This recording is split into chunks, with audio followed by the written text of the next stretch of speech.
Well, finally time to get to this video after about 1,000,000 setbacks, both with recording this because I've had to start over 1,000,000 times, and also with how many videos I've had to push this one back for.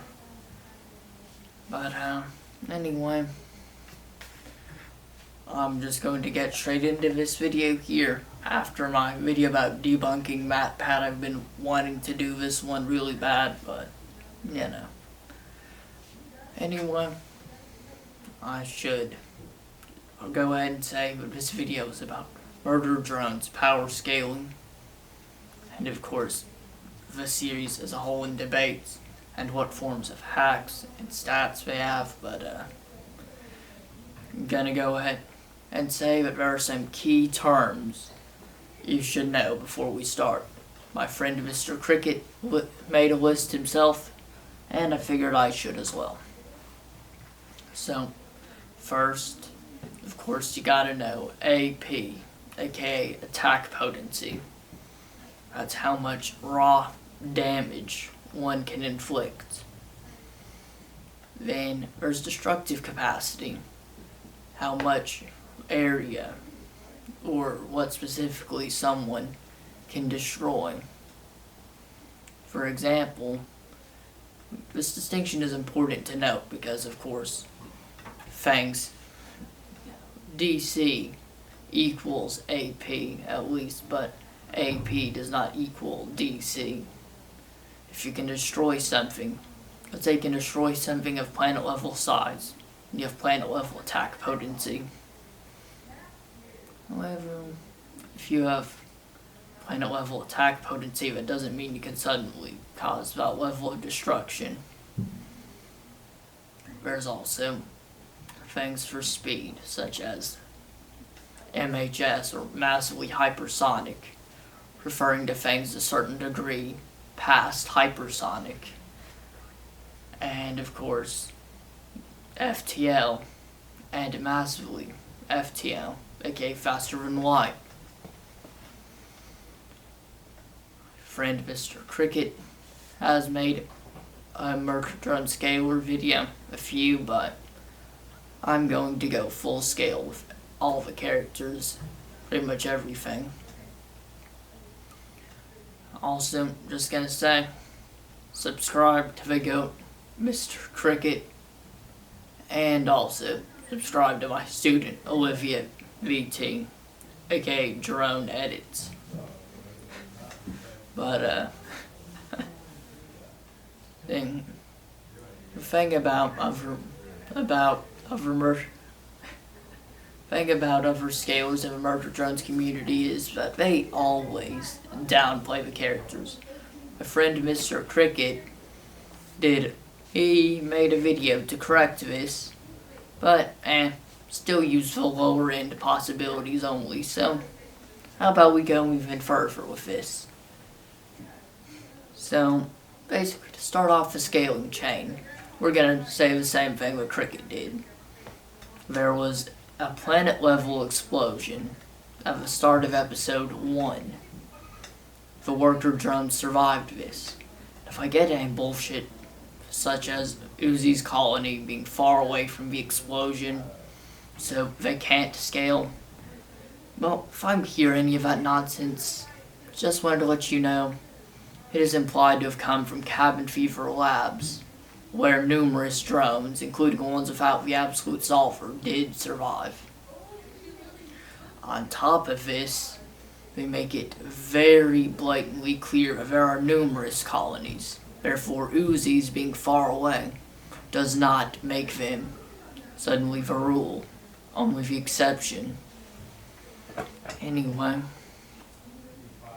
all worker drones are pretty much the same base stats, besides, I guess, outliers like Lizzie and Fad, who have survived a ridiculous amount. But that's the same for most named characters in fiction. Anyway, so the worker drones survived this explosion without a scratch. It's debatable whether there's two high ends, really.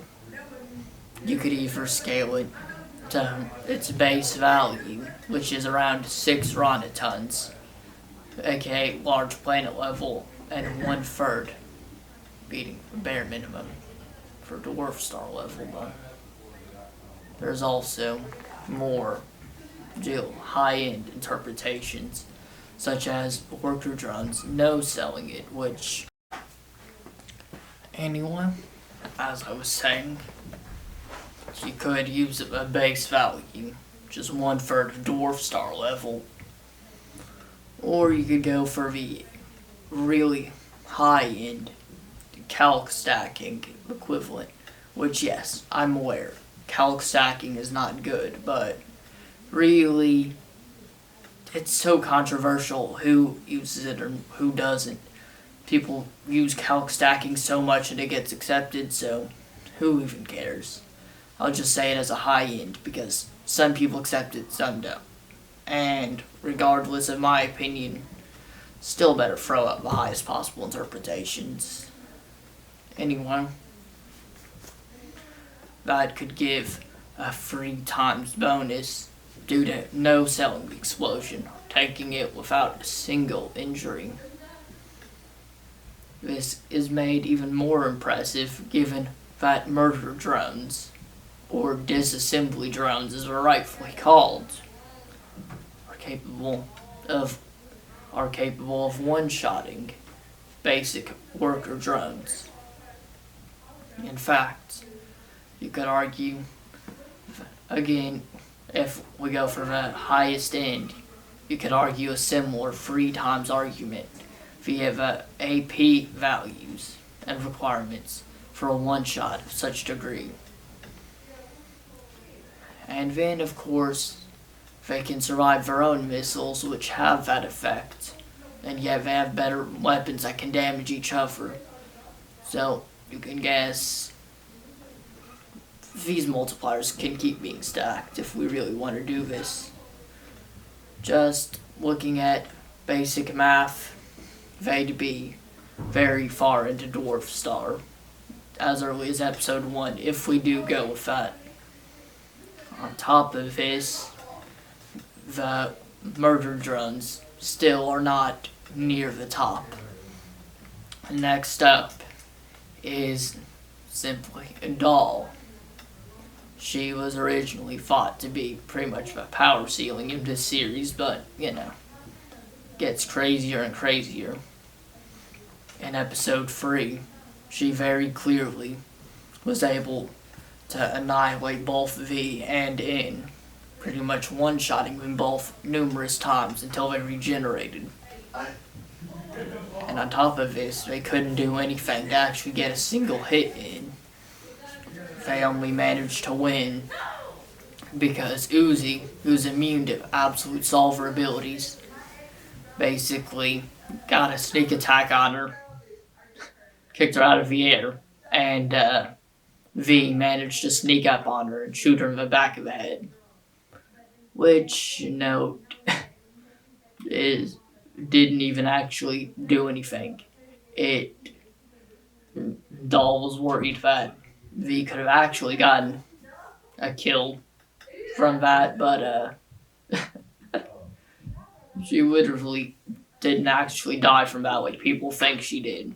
It very clearly didn't give a fatal error warning on her visor, just immediately powered off, which was a sign that she was faking her death. Most people miss that for some reason. Anyone, you can probably hear people in the background. I just try to ignore them. I really can't take the time to edit all of this like that. Anyone, on top of that, after Doll, here comes a much higher tier of characters. The admins, specifically Nori, possibly, I actually know, not Yeva, she's not an admin, Nori, Uzi, and Sin. The admins are a whole different level, to be honest. Nori, not much is known about her. She's mysterious, but we know that she's an admin and was the one responsible for the Copper 9 core collapse because of episode 6, where they show that she was the Absolute Solver's main puppet and that she escaped Cabin Fever Labs. On top of this, we know that Sin, the first admin ever, was the one responsible for destroying the Earth. So, the Absolute Solver, of course, is very high scale. Uzi blatantly scales to Sin because Uzi's not only an admin herself, but she also managed to override the privileges of Sin over N and V. On top of that, her Absolute Solver is the exact same as Nori's. Therefore, she scales everything Nori is capable of. And therefore, it's her purpose to be the one who destroys Copper 9. Which obviously isn't very likely to happen, but, since that's what she's supposed to do, according to the Absolute Solver's game, it's very clear that she scales. After that, there's of course little detail that the Absolute Solver itself has been going from solar system to solar system, destroying planet after planet, which honestly could be considered faster than light, or massively faster than light, given that it's going, literally it showed a diagram of it going from solar system to solar system, destroying each planet and each colony of human civilization up to Copper 9 with the workers, but, point is, it is a big deal, and it is consistently shown to be getting more and more impressive as time goes on, with that traveling speed, which it specifically showed real solar systems as well, such as Proxima. It is more likely than not a very fast moving thing, because from the little we've actually seen of a timeline from where Earth has been destroyed, it has not had that much time to be going through this many solar systems just to get to Copper 9. Anyway, of course, in addition to this, there's a whole little detail of speed. Speed is a little less impressive because, shocker, large planet level stats is a crazy thing, especially for a series most people downplayed a building level, or even base human. So, yeah, speed is overshadowed a little bit, but it's still quite impressive. At the beginning of episode 1, Uzi dodged a point-blank laser. Even worse, she waited a full second from our perspective to actually dodge it, which means she has to be even faster than that. Of course, these lasers are confirmed to real light. There's no debating it, as they're the same technology that Uzi's railgun works off of, aka magnetically amplified photons. I've seen people try to debunk this argument by saying it's a laser pulse, which they were saying can never reach light speed, but that argument immediately fell apart because a single Google search would tell you that laser pulses actually move way faster than light and tend to work around 350 times light speed. Of course, I'm not going to really use that laser pulse argument against them as a 350 times FTL speed feat, but as an ultra high end, I can see it working. Also, to be honest, I'm going to actually put some research into it because these days a lot of people make the most flimsy scaling arguments ever just to get their characters higher. And, I'm not going to be doing that. I'm going to actually research how these laser pulses work in order to make sure that it would actually apply here before using it as an argument. And anyway, but if we did use that, that would be 350 times the speed of light, which would be actually incredible. But anyway, later on, and I should mention, N has an identical feat seconds later in the same episode, so it's consistent. And V scales to them, which is important because in episode 4, Uzi is blatantly faster than V, enough for inner solver form for her to be able to block a point blank attack from her blind spot from V. And even crazier, she was able to do it a good bit after V made the attack. So, honestly, yada yada yada, calc stacking nonsense, you could just multiply that even further. And gets even crazier when you consider that N, who was completely out of eyesight, which is impressive given that he was likely... Okay, actually I butchered that sentence, but basically, N was not visible. He was far out of where our eyes can see. Depending on if he was on the ground or if he was in the air, there's a different max distance you can see things from. Assuming he was on the ground, that's still over a good 2,000 feet compared to the measly 4 Uzi would have had to move her arm to finish off V. Meaning that N would have had to close that massive distance before Uzi could cross 4.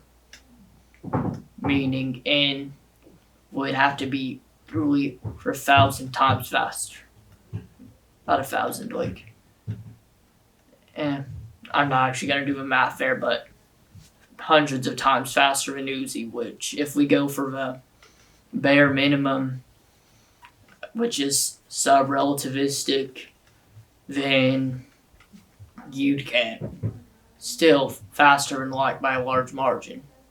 If you go for the actual baseline, people argue then maybe light speed for the base laser, which would make this easily massively faster than light. If we go for the laser pulse thing, then that is definitely massively faster than light. Overall, keep stacking it, whatever. And that's about where the speed scaling ends, not counting the absolute solver and its trajectory from planet to planet. But anyway, so next, it's important to really note that hacks is one of the biggest things in murder drones. The absolute solver is a very busted system. The main thing it does is matter manipulation. That is one of the biggest things. Murder drones and matter manipulation is like Metal Gear and Metal Gears, or high frequency blades. Basically, in murder drones, there's this AI called the Absolute Solver that is sentient and has this ability to basically synthesize and alter reality, like coding. I've seen people try to argue that this world is made out of coding, therefore it's weak. No, it isn't. That's just how it's displayed. Absolute Solver can display data on something in coding form and alter it, but it's not made of coding, which is specifically why things like biting humans really messes with Sentinels. That it messes with their coding because it's not coding itself, it's seeing that they've disobeyed their coding. But anyway, which is another thing, Sentinels are also a lot stronger than murder drones, which of course was obvious enough. Matter manipulation is particularly popular in murder drones for methods such as self-repair. They have a form of regeneration that quickly extracts any nearby matter to use to heal the the murder drones or zombie drones that possess it. Anyway, that actually makes debates with him really easy typically because the moment something hits them, it'll just be absorbed unless it can actually one-shot them. It'll just be absorbed to heal them, and this works on both organic matter and non-organic matter. It's literally been used in episode 2 to absorb humans and turn Eldritch J into this disgusting abomination, this biomechanical centipede thing. And it was very blatantly shown back in episode 4 that Uzi with her solver form can do something very similar with summoning organic matter and grafting it, fusing it onto her actual form to create Solver Uzi, which now has accelerated to the point that Uzi can recreate features of the Solver form in base. It's an important distinction to make, of course, because some people haven't caught on to that, but Solver Uzi that we see in episode 6, it's not actually Solver Uzi at the start. That's just her base form with those features added on. It's only the Solver form when the Absolute Solver is influencing her or taking control. Of course, as we all know, Sin created the murder drones and, of course, she controls their access to it. Most can only access their regeneration, the absorbing matter, because Sin has the rest of it blocked. But, I'm saying so many times in this video.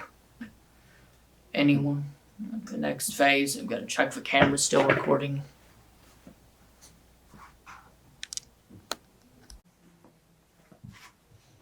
Sorry about that. I had to check the camera to make sure it wouldn't turn off early. It kind of tends to do that.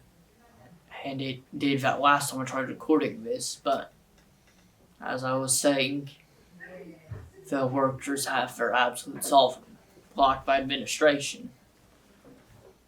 So they tend to be more limited. But Doll and Uzi, as well as Sin, have them completely unlocked, really. Doll can also use it for things such as telekinesis and weapon amplification, which she's used to turn things like microphones and ceiling fans into lethal weapons against murder drones.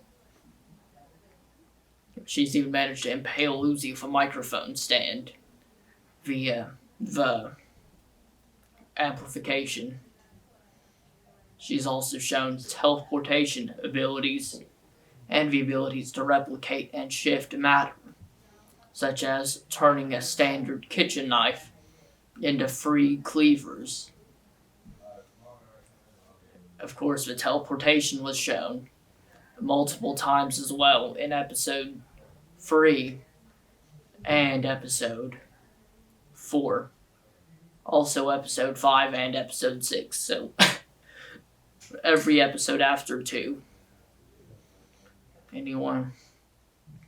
Also, we of course know this, but Doll can hack with the Absolute Solver to basically use a form of robo-telepathy, which supposedly would work on humans as well, given Uzi, who I'll get to in a bit. Of course, Doll also has passive force fields via the Absolute Solver. Once anything hits the force field, it'll immediately be redirected or held in place. It can also block murder drone missiles, so a very big force to be reckoned with. Doll has been blatantly implied to have dealt with everything Uzi has before, so that means she's also has organic matter manipulation as well. Organic matter creation, transmutation, and the ability to immediately shatter whatever she looks at if she wants to. The thing is, she's like Uzi, except she has better control.